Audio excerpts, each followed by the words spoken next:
আসসালামু আলাইকুম। আজকের থাম্বনেইল দেখে হয়তোবা বুঝতে পেরেছেন যে আজকে কিসের ক্লাস হতে যাচ্ছে। আজকে ক্লাসের টপিকস হচ্ছে ইনভার্সন। তো আমরা চিত্রের মাধ্যমে আজকে শিখব ইনভার্সন কিভাবে চিহ্নিত করা যায়। তো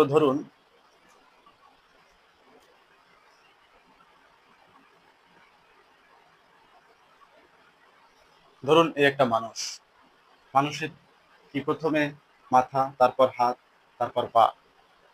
এটা কি স্বাভাবিক? একটা মানুষের স্বাভাবিক। আচ্ছা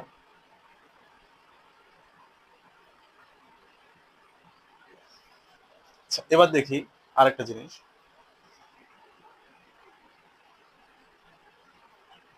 এবার কেমন হলো? উল্টা হয়ে গেল না? আগে পা, তারপরে হাত, তারপর মাথা, উল্টা। তো ইনভার্সন হচ্ছে এমনই। একটা ইংরেজি সেন্টেন্স কিভাবে গঠিত হয়? আগে কি থাকে? সাবজেক্ট, তারপর ভার্ব। আর ইনভার্সনের ক্ষেত্রে তার উল্টা। আগে ভার্ব, তারপরে হচ্ছে সাবজেক্ট। তো ইনভার্সনের কিন্তু একটা সেন্টেন্স স্ট্রাকচার আছে। আমরা এখন সেই সেন্টেন্স স্ট্রাকচারটা আমরা লিখব। তো দেরি করে না করে লেখা যাক।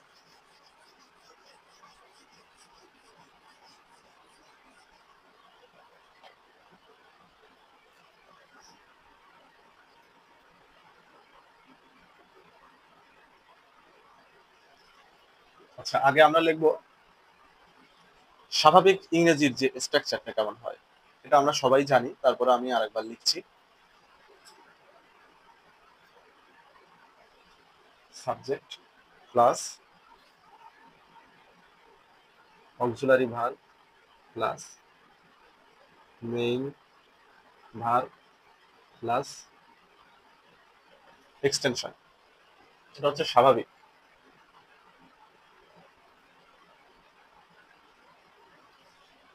আচ্ছা, এবার ইনভার্সনের দেখব যে ইনভার্সনের স্ট্রাকচারটা কেমন হয়। Inversion,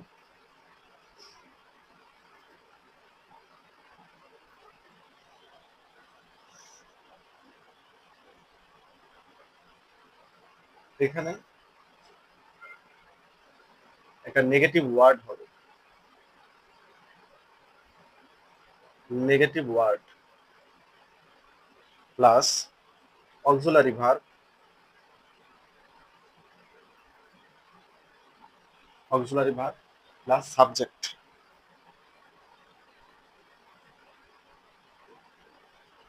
plus main verb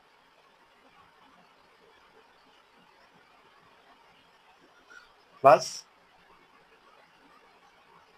extension. তো এটা হচ্ছে ইনভার্সনের স্ট্রাকচার। এই স্ট্রাকচার যদি আমরা কোনো সেন্টেন্সে দেখি, বুঝবো এই সেন্টেন্সটি ইনভার্টেড। তো এর পরবর্তীতে আমরা এই যে নেগেটিভ ওয়ার্ড, এখন নেগেটিভ ওয়ার্ড আছে কি কি, এগুলো আমাদেরকে চিনতে হবে। এখন আমরা আপাতত এইটুকু আমরা নোট করি বা একটা স্ক্রিনশট দিয়ে রাখি। এখন আমরা দেখব নেগেটিভ ওয়ার্ড কি কি আছে। তো শুরু করা যাক।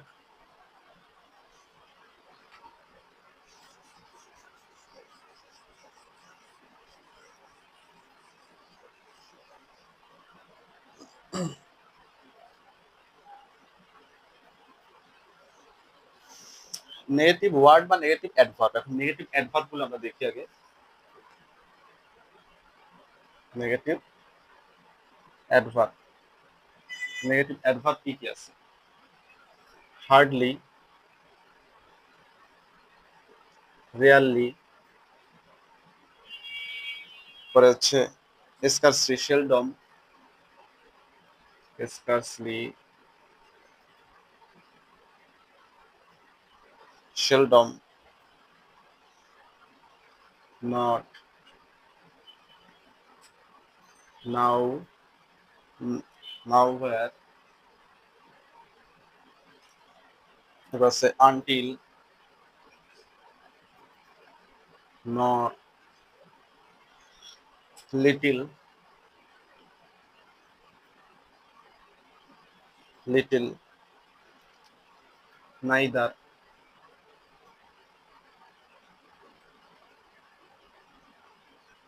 Never again,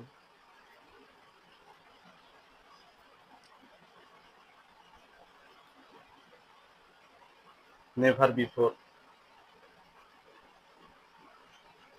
never before. এরপরে আছে নো সোনার, নট অনস। আচ্ছা, এগুলো গেল। এগুলো হচ্ছে, আরো আছে। এখন আমরা এটা মুছে দেবো, এর পাশে আরো লিখতে হবে।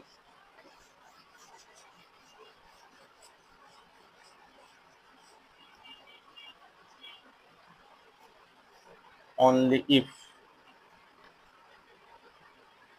Only when, only after,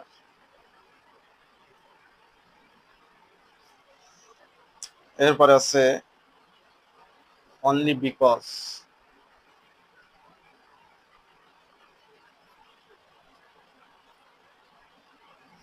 only until, only at, only in, এরপরে আছে only on, only once, only recently, only by. তো এগুলো হচ্ছে সব নেগেটিভ ওয়ার্ড। আরো নেগেটিভ ওয়ার্ড আছে, আমরা ওইগুলো দেখব। সবগুলো খাতায় লিখে ফেলি, তাহলে পরবর্তীতে আর সমস্যা হবে না। ভিডিওটা পজ করে আমরা পুরা নেগেটিভ ওয়ার্ড গুলো লিখে ফেলি। এইগুলো দেখলেই, এই মার্কার গুলো, নেগেটিভ ওয়ার্ডের এই মার্কার গুলো দেখলেই আমরা বুঝতে পারবো যে এগুলো ইনভার্সন সেন্টেন্স হতে চলেছে, প্রথমেই যদি নেগেটিভ ওয়ার্ড গুলো দেখি। তো আরো আছে, আমরা ওইগুলো দেখবো।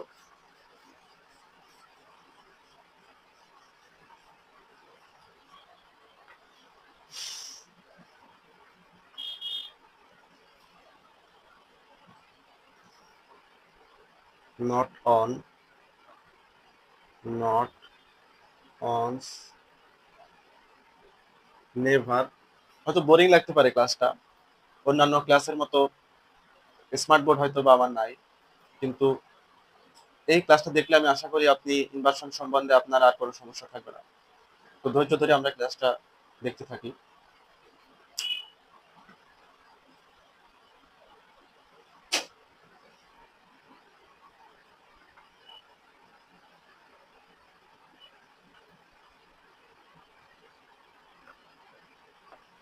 তো এগুলোই হচ্ছে নেগেটিভ ওয়ার্ড। এখন এর পরবর্তীতে আমরা কিছু রুলস যদি দেখি, তাহলে আমরা আরো ভালোভাবে বুঝতে পারবো। তো আচ্ছা, আর এই যে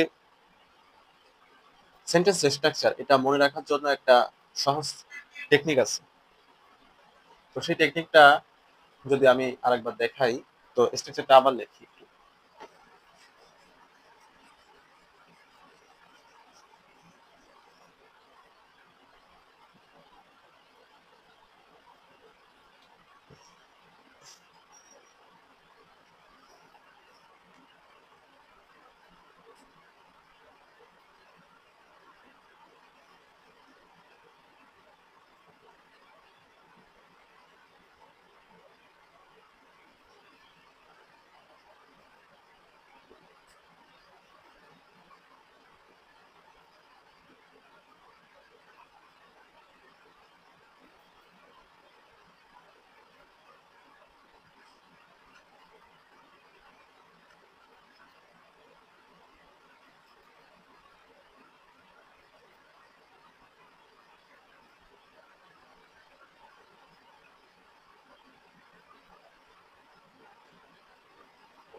তো এই নাসমা দিয়ে কিন্তু আমরা এই পুরো সেন্টেন্স স্ট্রাকচারটা কিন্তু আমরা শিখতে পারি।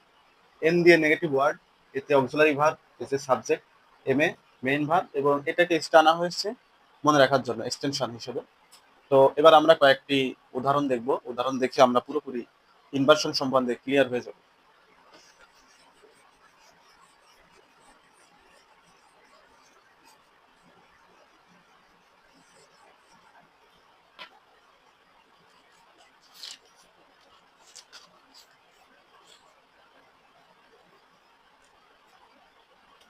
সেটা এক্সাম্পল দেখা যাক।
তো এখানে একটা গ্যাপ ফিলিং আছে। এখানে সঠিক উত্তরটা কি হবে? এখানে ডিড দেখে কিন্তু আমরা বুঝে গেছি যে এটা হচ্ছে অক্সিলারি ভার্ব। এরপরে কামাল, এটা একটা কি সাবজেক্ট। এরপরে রিয়েলাইজ, এটা কি মেইন ভার্ব। এরপরে এই বাকি অংশ হচ্ছে কি এক্সটেনশন।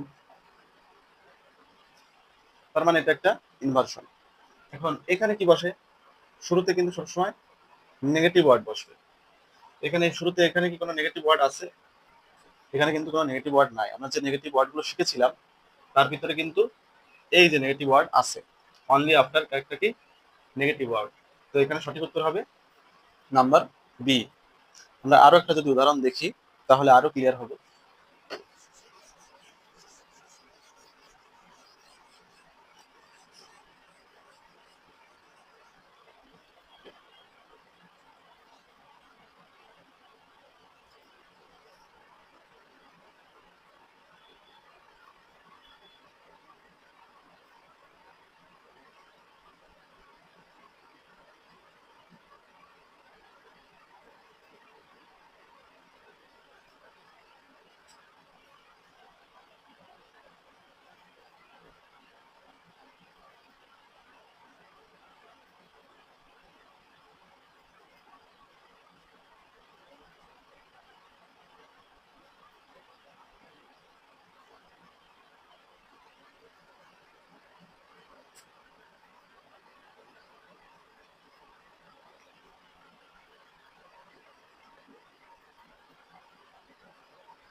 আচ্ছা, এখানে কেমন হলো জিনিসটা?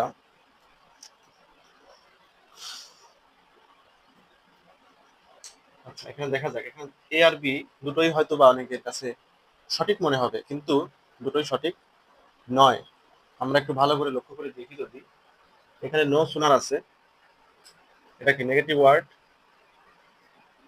এখানে হ্যাড আছে কি অক্সিলারি, উই আছে, উই কি সাবজেক্ট। এরপরে রিচড, দ্য মেইন ভার্ব। আর বাকি অংশ কি এক্সটেনশন। তাহলে অনেকের মনে হতে পারে এটা সঠিক, কিন্তু না, এটা ভুল। আমরা পরেরটা দেখি। পরেরটা আছে কি নো সুনার, এটা নেগেটিভ ওয়ার্ড। এরপরে হ্যাড, হ্যাড কি auxiliary verb, we subject, reached, reached কি মেইন ভার্ব। এরপরে দি স্টেশন, দেন এখানে কিন্তু দেন আছে। কিন্তু এখানে দেখেন এখানে কিন্তু দেন নাই, নো সুনারের পরে সবসময় দেন বসে। যেমন এখানে আছে no sooner had we reached the station, আর এখানে আছে no sooner had we reached the station then the train left. তো এখানে সঠিক উত্তর হবে বি। ছোট ছোট কারণে কিন্তু সেন্টেন্স ভুল হতে পারে। তো এখানে সেন্টেন্স চেনার ক্ষেত্রে আমাদের খুবই মনোযোগ সহকারে আমাদের দেখতে হবে এবং নিয়মিত প্র্যাকটিস করতে হবে। তো এরপরে আমরা একটি আরো একটি আমরা এক্সাম্পল দেখব। জানি ভিডিওটা দেখতে খুব বোরিং লাগতে পারে, কিন্তু একটু ধৈর্য ধরে দেখি, তাহলে আশা করি ইনভার্সন সম্বন্ধে আর কোনো সমস্যা থাকবে না। আপনার সামনে যেই প্রশ্নই দিক না কেন আপনি সেই প্রশ্ন থেকে অ্যান্সার করতে পারবেন। তো দেখা যাক।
তো এখানে কোনটা সঠিক হবে? এখানে হচ্ছে ডিডাস। ভালো কথা। এখানে কিন্তু অক্সিলারি ভার্ব আছে, এখানেও অক্সিলারি আছে। অক্সিলারি ভার্বের পরে কি থাকে আমরা জানি? সাবজেক্ট থাকে। তো এনিয়ন এটা কিন্তু সাবজেক্ট, কিন্তু এখানে কিন্তু সাবজেক্ট নাই। তার মানে এখানে সঠিক উত্তর কি? এ। তো এই ছিল আজকের ইনভার্সনের ছোট্ট একটি ক্লাস। আশা করি সবাই মনোযোগ দিয়ে দেখেছেন। আর এই সম্বন্ধে যদি আর কোনো কিছু জানার থাকে বা অন্য কোনো টপিক, কঠিন গ্রামার টপিক আপনাদের জানার থাকে, কমেন্টে জানাবেন। এবং চ্যানেলটিকে ভালো লাগলে সাবস্ক্রাইব করে পাশে থাকবেন। ধন্যবাদ। আজকে এই পর্যন্তই। সবাই ভালো থাকবেন, সুস্থ থাকবেন। আল্লাহ হাফেজ।